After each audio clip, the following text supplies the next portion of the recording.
Are you a fan of pro wrestling, comedy, and combat sports? Then we have the podcast for you because we cover that and much, much more. Do you like to debate with your friends? Do we have the perfect segment for you? It's the 531, where we take any given subject, break it down to a top 5. From there, we debate it down to 3, and then into that number 1 spot. If you want to get a hold of us, find us on our social medias. Search Working Fans Podcast on any major social media platform. And if you want to find the podcast, search for us on any major podcast platform, as well as YouTube. Working Fans Podcast. We put in the work so you don't have to.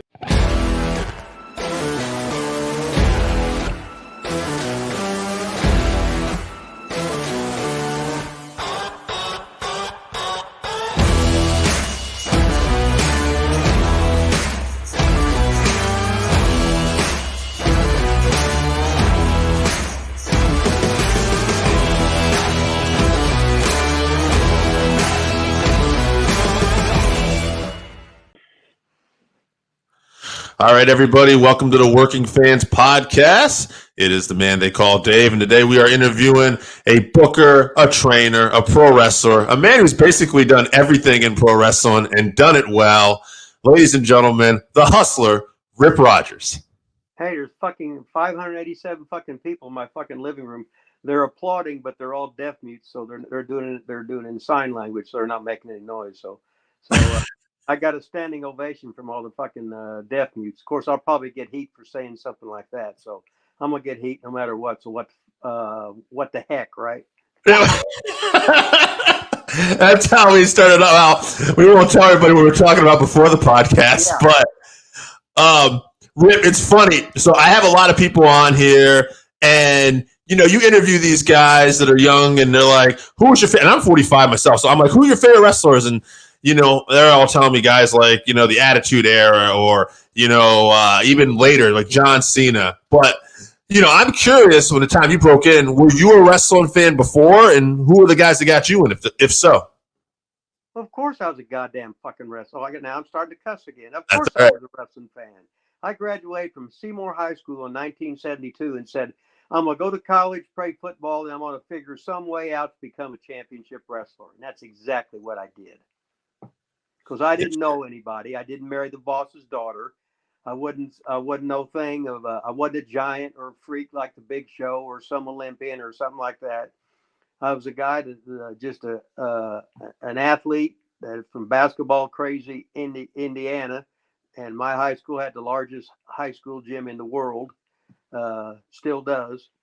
Seats about 9,000 for high school fucking back. Oh, it's up for that. One slipped out there, but we try not to. But anyway, I taught school 1 year at good old Union City, Indiana. Was a football coach, and I was wrestling on the weekends, and wasn't trained. BS my way in. Got my Carlin Hildegard trunks and boots. I got my boots from Bill Ash's dad. Noel Ash, B-Bar 8 Boot Shop, got the Carl Hildegard stuff from Johnstown, Ohio. And I was off and running. I wasn't even smart to the business. That's awesome. And then you ended up, if I remember correctly, you worked the territory with the Poffos first, right? Well, that was one of them I worked. I started out. I had my first match in West Virginia. Of course, that's the one I wasn't even smart. And the promoter saying, hey, when you get the pencil, go home. I'm going, when you get the pencil, go home. What the hell is he talking about? And he said, he told me you was going over, and I said, oh, okay. I go, what's that mean? He goes, you a heel or face? I said, yeah, I didn't know. He just knew I was athletic and I was jacked, and that's all that mattered. He probably didn't know what a good match was anyway. I sure as hell didn't. And I know the fans don't know what a good match is. That's why I love why the fans are getting on everybody. And they ain't got unless you're in the business. Almost 97% of the guys in the business don't know what a good match is. Get real. We're nothing but a bunch of goofs. It's unbelievable. Hardly anybody can call a match. Hell, I had guys too have matches 2 hours called in the ring, right there. That's how easy it is, and that's how everybody used to be. You come in with somebody, me and you'd wrestle 30 minutes the first night, I never see you. They go over the instructions. They said, you guys going through 30. I said, where you come in from? He said, oh, I come in from Portland. I said, okay, I'll do some Buddy Rose stuff for you then. I said, I'll tell you what to do. Shut the hell up. If you don't understand it, I'll make it easier. And just sell each other. It's pretty simple. Wow. There ain't no lining up your spots. Don't worry about get your shit in. I'm the heel. I'll lead this whole thing. If you can't have a match with me, you ain't worth the shit. There you go. Wow. So that was it then. It was just basic, everything was called on the fly. Yep. Uh-huh. Now, if you come in, I say, hey, what do you do well? And I'd say, if it's there in the match, I'll get it in. But I'd say, don't cover me because I'm going to have to kick out of it. Okay.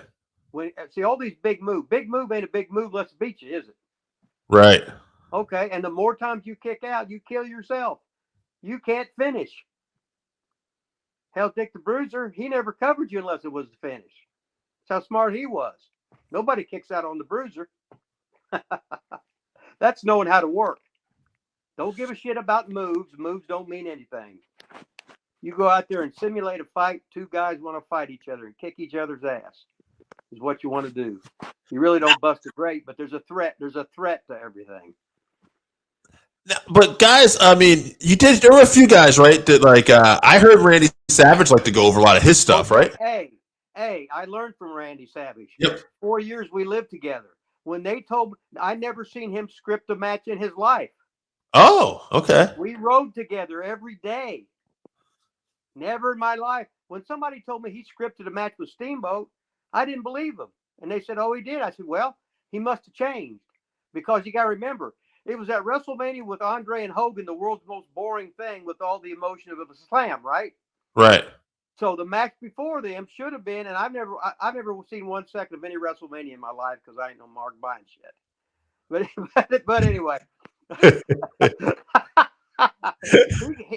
And Steamboat was probably the number one babyface I've ever seen as far as selling and being over. You know what I mean? Right there. He knew how to sell. So he probably threw something. This is a once-in-a-lifetime chance thing. And they went out and they did it. So, but I've never did a promo that was scripted. No, give me your bullet points. I'll tell it to you in my character. Mm-hmm. If I'm a booker, I said, these are the points I want you to hit in your character. I am not you. I don't know what's in your mind. Be you. Be your character. But get these 4 points across. And you can't say who, what, where, when, and why on where it's at, etc. Too much. You were doing a commercial. Now, go ahead. I'm sorry. What was it like working with the Poffos? I just was curious because I heard that territory was pretty wild back in the day. Well, it was. Let's see. I was there 4 years.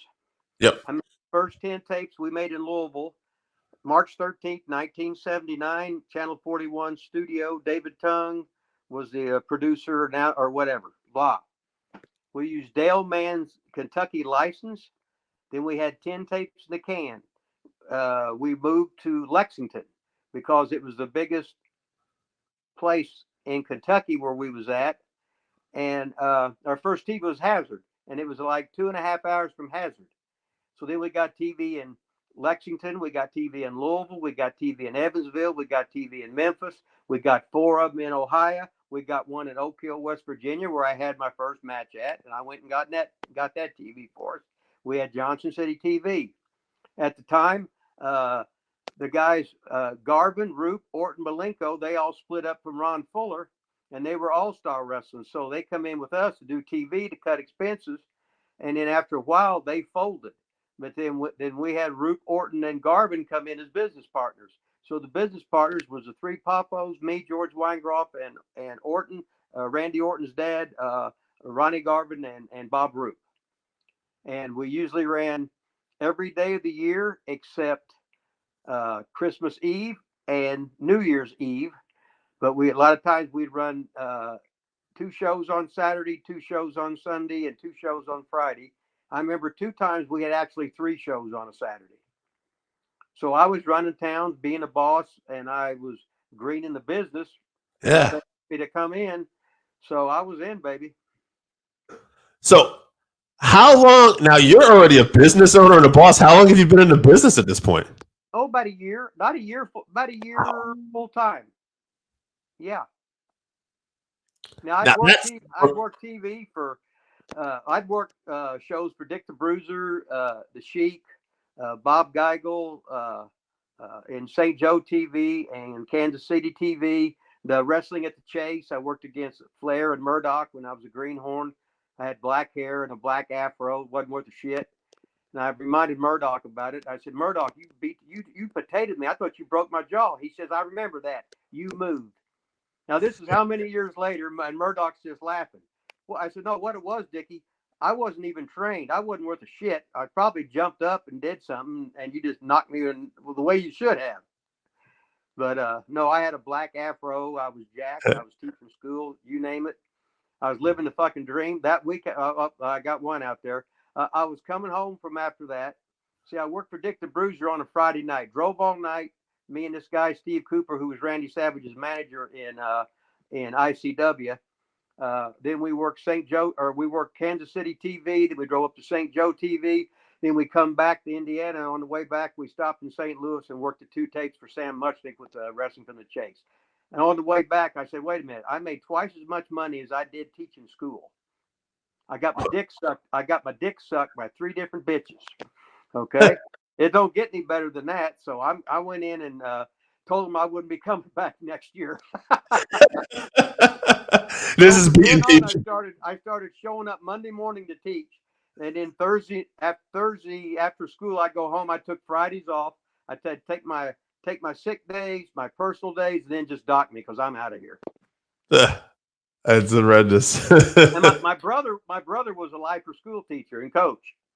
Oh. And I was the older brother, but I was a little bit eccentric. So what the hell, right? Yeah. I get it. You're in your 20s. You're going around the world. You got the ladies. It's a little hard to want to go back and teach these kids, I'm guessing. Yeah. I just think of this. Can you imagine you're on TV nationwide? Yeah. You're walking. You're like you're wherever you're at, it's the Pussy Palace. All of a sudden, you're jacked. You're in contest form. You're on nationwide fucking television. You're talking shit, and girls don't have guys talk shit to them. You do nothing but heel on them, and they just throw themselves after you. Mm. You're nothing but a heel. Shit, every time I was nice to a bitch, all they did was fucking break your fucking heart and treat you like shit. No, now you got to be now you're on their ass about everything, and then they chase. You know, they ain't worth it anyway. This wasn't even going to be one of my questions, but I'm kind of curious. Were you ever a babyface? I was a babyface when I started. Oh, you were? Okay. Yeah. Yeah, under my real name. I was rotten because I wasn't even trained. Right. And then, like, can you imagine? I'm teaching at OBW, and I teach guys. I said, well, no, you're not allowed to prearrange bullshit. You get in. You guys are going an hour. Go. And pretty soon that was the norm because everybody paid attention. And if somebody didn't pay attention, I said, oh, you get in the ring, take his place. Go now. Because you're fucking around. I got 70-some guys jobs with WWE. But listen, this weren't the guys they hired. These were the guys that came through OVW, started the beginner's class, come to me, like JTG, like Santino, like Mike Mondo, like Johnny Jeter, like Serena Deeb, and the list goes on and on. Some of them guys had 10-year runs there. Yeah. And they were taught to shut the fuck up and listen. Heels, you're the ring general. Babyface, shut up. He knows what you can do. You chain wrestle 1 hour every day without a break, just switching partners. You get heat on every body part every day. You are wrestling machines. When you get a chance to go with the big boys, you're going to find out you're better than them. But you better not say it, but you're better than them. And you can call on the fly, and the so-called stars can't do it. But anyway, I get on a roll and I start going. No, that's good. I mean, yeah, it sounds like, okay, teach them well, teach them to be able to do everything they can, but then also maybe shut your mouth when you get there too. Well, I had to a lot of personalities, and some of them I had to do the positive reinforcement, and some was negative reinforcement. But Mm-hmm. my job was to push their buttons to make them the best it can be. It has nothing to do with me. It's to get you out of your comfort zone. And I remember Randy Orton. Randy had big love handles, Mm-hmm. and he looked at me. He goes, "Look at me now." I said, "That's God, Randy. You look great. Good." He goes, "Well, I thought you was mad at me." I said, "Oh hell no. I was trying to get you mad at me. So it's the old I'll show you, motherfucker. And yeah, now you're showing me, motherfucker. Now you're fucking shredded. Hell yeah. Great." I said, "You got to remember, Randy, I was partners with your daddy." I said, "I worked with your grandpa. I was there when you were born." Oh, yeah. It must be interesting to see these guys like Randy. I mean, when you see them when they're young and now see them Oh, now, yeah. yeah. Uh huh. Yeah, Now, he was, well, hell, he's an Orton. What the hell are you supposed to say? right, I right. remember, I remember, see, me and Randy do the editing in our house. So we're making up a montage so we could highlight about 20 people on the tape. So even if they're not there, you're seeing them the start and at the end of the show, right? I remember Pez did one dive on me the whole time, and we slow-moed it, right? But every Yeah. week on TV, there he is, diving in slow motion freeze frame, hitting me with it, right? We had to do it no more. It was always there. There's Randy jumping off the top rope to the floor. You don't have to do it anymore. It's there. I mean, this shit, you know what's so funny? Wrestling is so simple. We've made it hard by Mm. trying to fool people. You have certain unwritten rules, which is old school. If you don't break them, you'll be a success. If you half-ass them, that ain't what you're supposed to do. Do it right. Now, I wanted to ask you about another territory, but before we do that, you mentioned a name that I don't know if everyone's going to know. Pez. You're talking about Pistol Pez Watley. That was Yeah. one of your early partners, right? How was teaming up with Pez? Tell everybody a little bit about Pez Watley. Oh, well, Pez was the first black heavyweight. He was a state champion, first black heavyweight state champion in Tennessee, and he was a college wrestler. He started out at Southern University in Baton Rouge. Then he went back home and went to Tennessee Chattanooga. And George Weingroff, Pez was the heavyweight. George Weingroff was like the 185 pounder. I think it's 189 now. They changed it because I'm 68 years old, so I'm going back 50 years. 50 years ago, 50 years next week, I played my first college football game. Yeah, and I was 18. Okay, so, but anyway, no, Pez was a powerlifting champion. I was doing bodybuilding, and we was partners. And he won Kentucky State powerlifting championship just on half-ass training. Pez was just a freak. He was just a freak.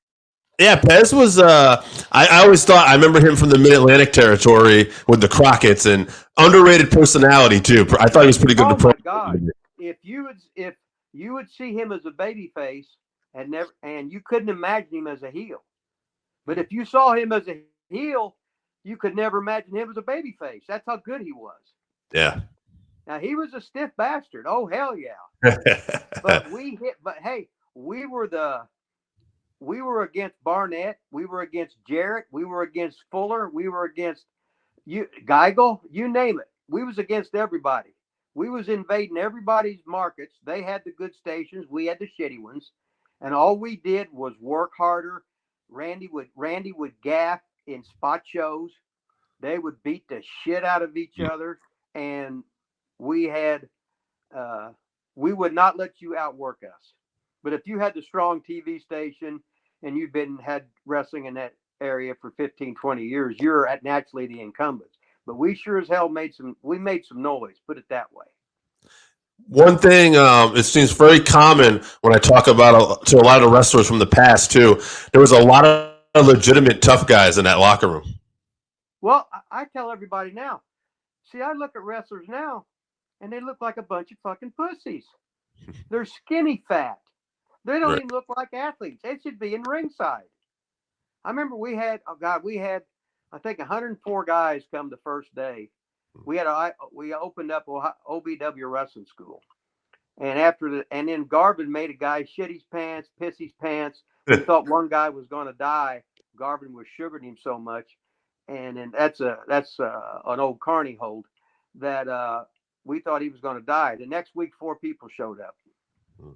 He scared them all. He said, Wow. Garvin, and here's Garvin. Garvin said, "Well, fuck them. They should be buying ringside anyway. Fuck them. You can't let these marks in our business." Of course, we all started out as marks, but anyway, what was your original? But anyway, we was talking about when I was in the wrestling business or started and whatever. I said, "This is awesome." I said, "Everybody is a criminal, a would-be criminal, somebody that didn't want to work no real job. Everybody cussed. Now, I didn't smoke, drink, or do anything, well, except excessive masturbation, and and all the wrestlers were just. What I found out is all the bad guys were really the good guys, and the good guys were really the bad guys. But I remember I got knifed in South Africa. I remember Randy got knifed in Eastern Kentucky, and we were just being heels, and you'd have to watch each other's back. People believe that stuff, but hell, we acted like it. We treated it like it was real. Right. We kayfabed. We hit each other hard. If you couldn't take it, well, get out. This ain't for pussies. But most of the guys that we all employed were college athletes. Hell, Bob Roop was in the Olympics. You know, and I'm rambling, but the whole thing is most of the wrestlers, I called them like the convicts. They were all killers. They'd fight you for no reason, you know, and that was the way it was. That's like what Randy, whenever we was at a restaurant, he had to have his back to the wall. He's ready for anybody to fight him. And then Randy wanted to fight you to the death. And I'd laugh and I'd say, "Randy, you want to fight for no reason." I can tell you think I'm short, don't you? I said, "Oh, God." Oh, that Randy was Randy. But that intensity got him where it got him there. You know what I mean? Yeah. Now after the Paphos, it wasn't too long. You were in the Portland territory too. How was the Portland territory? Oh, Portland was probably the most fun I've ever had in my life. Oh. Now, what it was we made all those tapes, and then we was working for this guy Don Pruitt and Dale Mann in Kentucky and Southern Indiana before we got our own stuff. So I went out there, and Lanny come in. He was Lanny Holiday out for Don Owen in Portland. So Lanny got me booked out there. So I stayed out there about 5 or 6 months. Now Piper was out there, Martel, the Bushwhackers come in, were they the sheep herders? Right. A lot of great workers out there, and it was so easy to work out there. And then when Randy said to come home. So after about 6 months, I come back because we started to run full time. Then I took a break and went back out there, and I was with Buddy Rose and then Ed Wiskowski come back. So all of a sudden we had a loser leave town. Whoever lost the fall would have to leave. And I just come in for 2 weeks. Then I beat Piper the first night in, and people couldn't believe it. And then to make a long story short, I lost. Nobody comes in for 3 weeks, right? Right. I come in for 3 weeks, and it looked like he was going to beat Piper, and he ended up beating me, and I was gone. So I was there for like 5 months, then left, and then come back for 3 weeks and worked the loser leave town gimmick. Me, Buddy, and Ed, which was the Rose's Army against the two Luke and Butch, who had turned babyface, and then Piper. So Portland, I never heard one bad word about Don Owens ever. Yeah, he was known for some of the best paydays. Everyone was on time. Seemed like everybody. He had. See, he was like a second generation. He promoted for like 60 years. His family. So when he got in there, he had all these armories that he could. You might be paying $500 today, but he was paying. But he'd get him by the week, and they'd pay him like he'd pay like $50, and he would have like the veterans of foreign wars helping out and this and that. So they would get some kind of. They would they would collect their own donations and stuff. But it's like there was Don, and then there was Elton, his brother, Elton Owen. So Don was the baby face and Elton was the heel. So Elton had the broken nose, and Elton, you could work him for money and stuff, and Don would just laugh and shake his head. And then Piper would say, now when Elton pays you, don't smile, So he taught me that when I give Elton a mean look, and he just keeps Elton go, well, here's your pay, 50. Well, you had a good attitude, money. Here's the extra 20. Then you took a hell of a bump. That's extra 10. And then you got some color. That's extra 15. And why aren't you smiling? And then Piper told me the one where he says, now when Elton, he'd have money in stacks. He said, when Elton gives you a stacks of 5 or whatever, he said, drop it, knock it down. So I'd knock it down. Well, Elton would go, come on, Rip. You got to be careful. You got to be protective with your money. So he'd reach down and get it. And then Piper said, you got to grab one stack of $100, like a 20. He had everything stacked. So I had to get one for the boys because I was the new guy in, right? You had to pay your dues. Oh, that's great. The next night, Elton going, hey, did I overpay somebody? I was missing 100. Oh my God! So you talk about, Adrian Adonis was out there, Ron Starr was out there, and Stan Stasiak. Oh God, that was just so much fun. We all stayed at the Bomber Hotel in Milwaukee, Oregon, which is a suburb. I bought me a $300 car from across the street, and I drove it 2 trips. The rest of the time, it was always me, Buddy, and the Bushwhackers. Every night they're smoking their dope, blah blah blah, having so much fun. I just shut up and listened. Them guys had so many fucking stories. What a time that was. So you were the designated driver then for pretty much. Oh no, I sat in the back. No. Oh, okay. Butch was usually driving. Gotcha. and then Butch and Luke would switch off. They had the good car for 4 of us to travel comfortably. Me and Buddy'd be in the back, and I'd shit in mason jars. So then I'd be back up. I'd take the lid off, and they'd think I'm fighting. Oh mate! Oh fuck mate! Oh you fight! Oh you shit your pants! Oh fuck! That's great. Oh, so everything was a rib. Yeah. So after the Portland, I believe you spent some time in Mid-Atlantic. How was Mid-Atlantic? Well, no. After I went there, I went back to ICW. Then when I went to ICW, okay. I'll give you the whole shamil. I went to back to ICW. I left. I called up Ron Fuller. I worked for him for a week and did TVs. Then I worked Bill Watts for 5 months. After I worked Bill Watts for 5 months, I went back for work for Ron Fuller in Southeastern for 11 months. I finished off with a 10-week program against Austin Idol. I come in as the smallest heel there. And then Ron Fuller took over from Robert. He says, man, I'm going to keep you off TV for 6 weeks. I said, oh my God, he's going to fire me. And he says, no. He says, you got more heat than anybody without trying to get it. I said, Ron, they hate my motherfucking ass. He goes, I know. So he kept me off, and he said, oh, I seen what I need to see.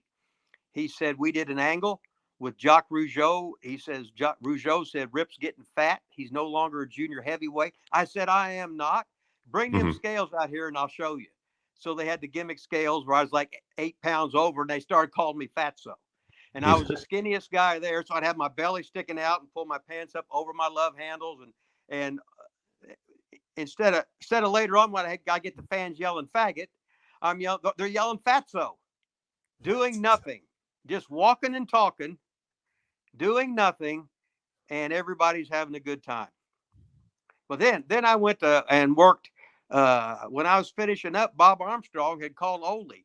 Remember when Vince took over TBS? Yes. Okay, Oldie called me on the phone. He said, Bob, I just talked to Bob Armstrong. And he said, you can handle anything. I said, well, I think I can. He said, well, the Road Warriors are leaving. They want to go to AWA because they want to work at home. I said, okay. He says, I want you to come in here, and I'm going to make you and Ted Oates Hollywood Blondes. I said, well, hell, Jerry Brown was Buddy Roberts with the Hollywood Browns. He goes, well, you're the next Hollywood Bonds. And then the next ones after that was Pillman and Austin, right? Right. But I went in and just was a short-term thing to switch the belts, whatever, blah, blah, blah. And then I went off into a singles thing. So, and then when Crockett bought in, I was about the first. They gave me 6 weeks of loser leave towns. Yeah. Well, I had blonde hair. Flair had blonde hair. Flair hated everybody younger than him. You know, and they'd seen his act. They hadn't seen mine. But anyway, Flair's great. That's all there is to it. So I said, oh, all right. That's sort of a compliment. So I went down and worked for Wahoo for 5 months, 5.5 months. We had a big show, and then Crockett took over TBS, right? So then the next show, well, every match had color. Dusty was called the finishes. All the matches had color except me and Bugsy, because they were giving them chicken. So I gave them steak, and people bid on the steak because they're sick of chicken. So we did a comedy routine, right? The next big show, I wasn't booked on it. So Wahoo said, I said, Chief, I ain't booked in Miami. He goes, well, that ain't me. That was Dusty. I said, that big fat motherfucker, fuck him.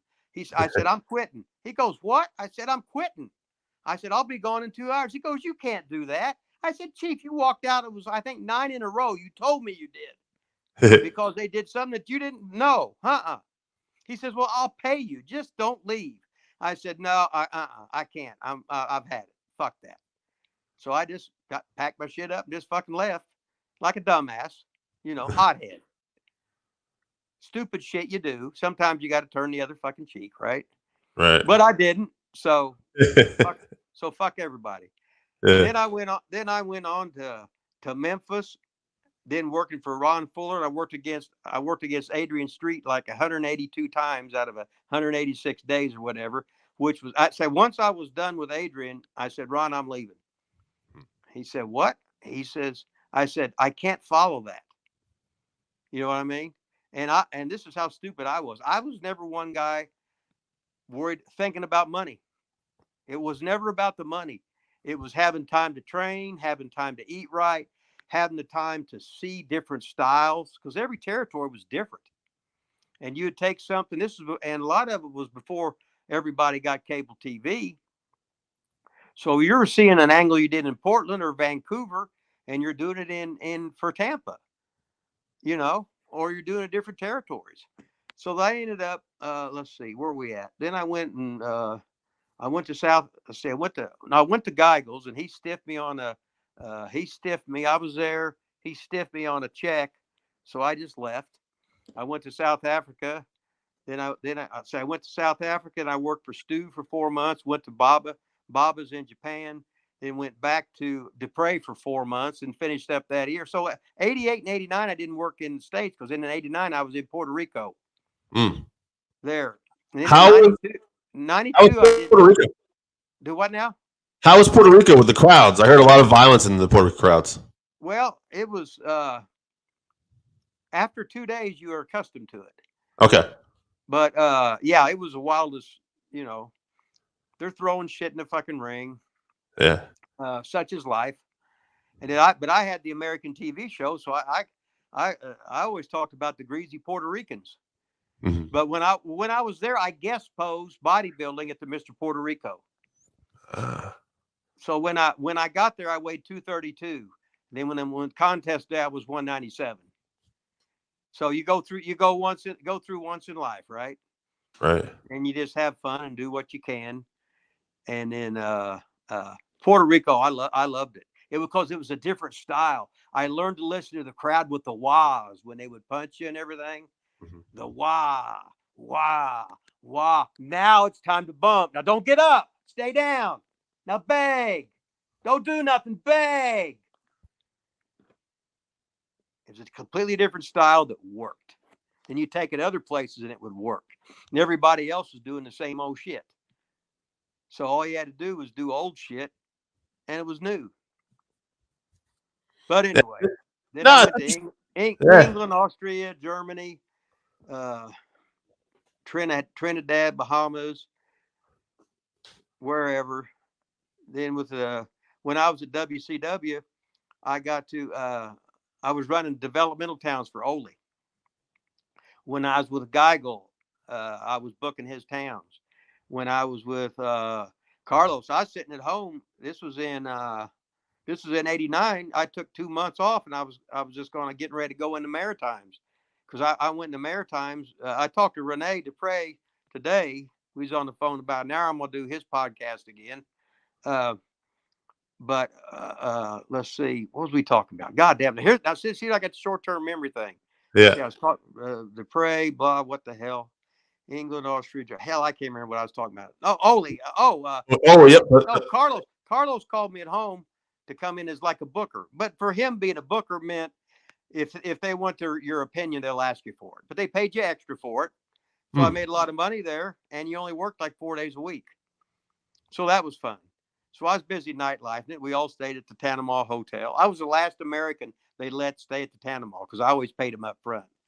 There always seemed to be a lot of shit happening there. Oh well, what the hell, right? Only live once. Yeah.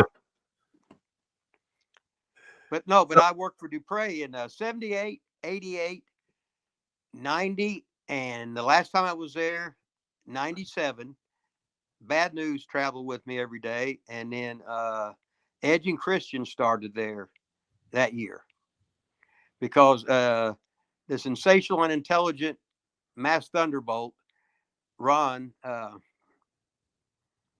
what's his name? But he trained Trish Stratus, and he trained a lot of girls. Huh? Was it Ron Hutchinson? Yeah, Ron. Yeah. I was just looking at the thing today, and I said, God, I forget shit. What I see now is I'll see a guy's face and can't remember his name, or I'll remember his name and I can't remember his face. And that's because I went through I was at OBW about 23 years or something like that. And I just left. I'm tired. I'm out of here. I can't take the attitudes today of guys thinking they're worth a shit and they ain't worth a fuck.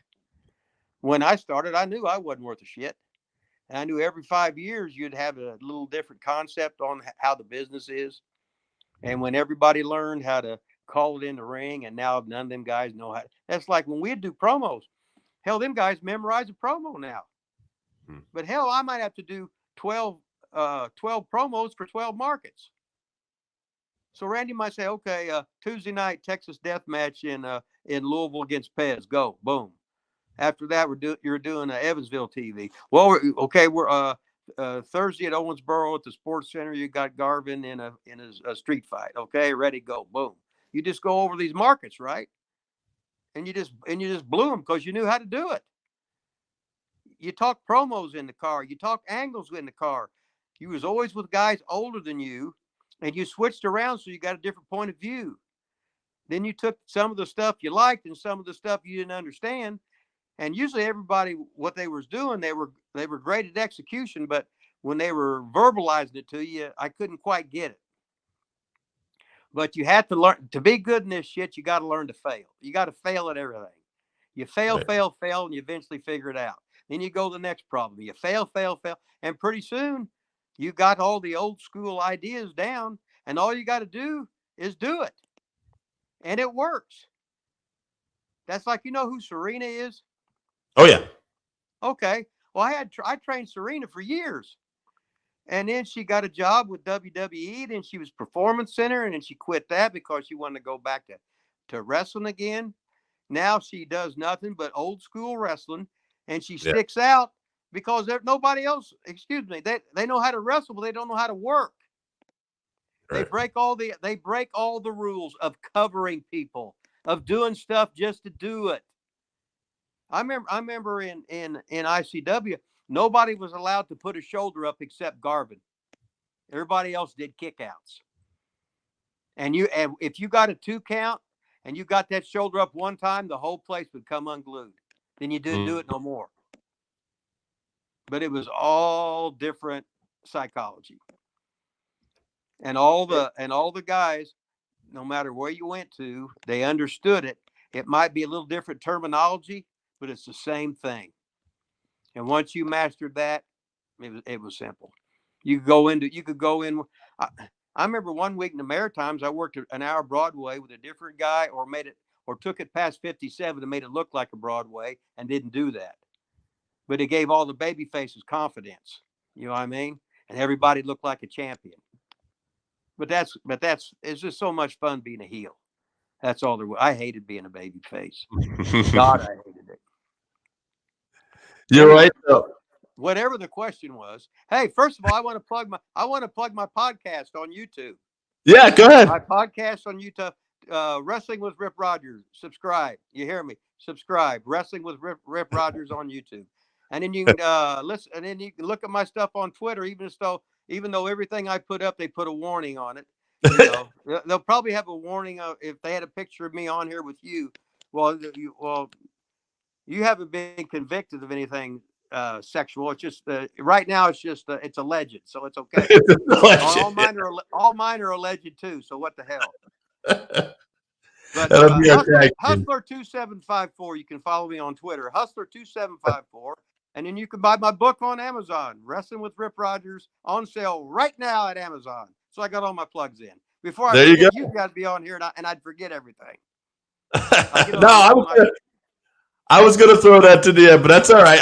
I was just gonna ask you. I had a couple names I just wanted to bring up to you, and I was just curious just to get some insight because I knew we'd talk about a lot of different people, but we're gonna probably have you back on, and you could probably go forever. So I'm just gonna do two today. Okay. All right, one old school and one new guy. I'll start off with the old school. Jim Ross, the best. Yes, he should be running talent relations for Tony Khan because they can't get Cornette. They should have Cornette on there, and Cornette should tell him everything, what's good and what's bad. But Tony's the boss, but let him hear, let him see. Oh, right now I got a thing on EC3 they just released. We just did that last week or whatever. So that's playing on our thing. But anyway, no, Jim Ross understands the business. He knows what to do, and just hire an expert and let him be an expert. Yeah. You know, you wouldn't hire me as Jacksonville Jaguars football coach, would you? Of course, they had the worst record in the league last year, didn't they? It wasn't good. Okay. Well, I played 4 years of college football. I was a high school football coach, but I don't know nothing compared to anybody that's a coach in college or pros, right? Absolutely. You know, I don't even want to get into the AEW thing with what do you call it? The guys that were sort of bosses, but they really had no business. Oh, yeah.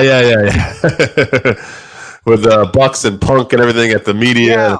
Got into it. Yeah. So, you got to love AEW. A lot of guys got jobs that never should have got jobs. So that was their 15 minutes of fame there. And then they've been on for about 2 years, I think. Yeah. I don't think their numbers have gone up, have they? It never gets beyond 1 million. 1 million seems to be their top, and that's where it stays right now. Yeah. Okay. So. And then they hired so many guys, and that's what I talk about. That's why everybody's hurt. Everybody's hurt because they don't wrestle. Right. Word of Territory's wrestling every day. If they're a star, what are they working once a week? Mm-hmm. Doing TV? So in other words, you do this stupid shit, and then your body's not even in minimal bump shape. I mean, football, you practice every day, then you play the game. In every sport, you practice every day, then you play the games. You know, you're counting batting practice, fielding practice, throwing practice, walk-throughs, sit-throughs, whatever it is. But you still got to do it. You just can't sit on your ass and do nothing and expect to be any good. And that's why guys are getting hurt. It's simple. If you was a coach, you would know that. Yeah. Tony's not a coach. He's just a fan, which we love fans, especially ones that are paying all this money. If not, nobody would have a job, and WWE could cut everybody's money by 90%, and they'd still want to have a job because they want to be a wrestler. Who the hell don't want to be a wrestler? Right. To me, it was always the greatest thing in the world. Hell no, I just want to be a pro wrestler. And I didn't know how much was real, how much wasn't real. But I was ready to die for it until bad news got me. And he says, "You're going to feel me today." I said, "Come on, big man." Within 30 seconds, he had me screaming. I'm screaming to the referee, "I give up. I quit." And bad news was just laughing. And he gave the referee that bad news brown look, and he wouldn't say nothing, right? He wasn't going to ring the bell, whatever. I'm about to cry. He said, "No, you had to feel it, didn't you? You had to try me, didn't you?" I said, "Yeah, but now I know." I said, Did I get on Dave's podcast and talk about it and make fun of I said, "I'll put you over and I'll make fun of myself." That's awesome. I want to ask you one more guy. This guy said you were the greatest trainer ever, and this guy, I must owe him money. No, no. First time I saw this guy, I was like, "Who the hell is this guy?" I don't know. Now, I think he's something else. He's not a full-time wrestler. I'm talking about Pat McAfee. How did that happen? And I'll tell you, yeah, fucking Pat. I guess Pat got drunk one night and got him a ring from Mike Samples, and then he only lives about 6 minutes from me, and somehow he made a couple trips to OVW with me. We started hanging out some. Then I got on his podcast, and then but he wanted me to train him, and then so I said, "Okay, here's the ring." I said, "Okay." So I had about 3 guys coming in every time, and Pat he'd push himself, he'd puke in the bucket and everything, and he just loved wrestling. Yeah. And he could cut a 20-minute promo on no subject, just start talking, and he's over more than the wrestlers. Yeah, no doubt. And he wanted me to train him. He didn't ask for. He said, "What's this going to cost me?" I said, "Whatever you want, whatever you think is worth." So he wrote me one check out. I'm sitting there looking around. Am I on candid camera? I said, "Shit, that's like working for 6 months." You know what I mean? That's awesome. But he never gave a shit about the money. That's like when he was chartering a plane, and losing money, but he didn't care. He was on wrestling, and then now he's doing the college game day, right? Yep. And when he first come into WWE, he come in and Pat had shorts on. He had the sleeves cropped out of a suit, and I think it was Michael Cole got on him about over, and I know Pat will go, "Fuck you, I'm out of here. You called me." So Vince McMahon looks at him and goes, "I think he looks great." Because Pat was rich, he didn't need it. Right. Now he walked off how many millions of dollars. He said, "I'm tired of kicking the football. I'm tired of punting. I'm tired of coughing corner left, coughing corner right, straight down the middle. I'm sick of it. I want to wrestle." It's great. It's fucking great. He makes that show. Rip, you made this show. They broke the mold on him. Yeah. They broke, and then, this is months. He goes, "You got a Cash App?" I said, "What the hell's a Cash App?" He tells me. Then all of a sudden he said, "Well, check it in a minute." Well, he checked it. He just sent me a bunch of money. That's him. That's awesome. Yeah. I mean, he's just. I call him patty cake. There's only one. That's all there is to it. That's great. Rip, there's only one you. I want to thank you for doing the show today. We got your plugs in. Is there anything else you want to plug before you go? Any young mocha girls out there? I'll never. You know how it is. We'll hook you up. We'll talk to some other people. Rip. Okay. We appreciate you. Thank you so much, and we will have you back soon. All right.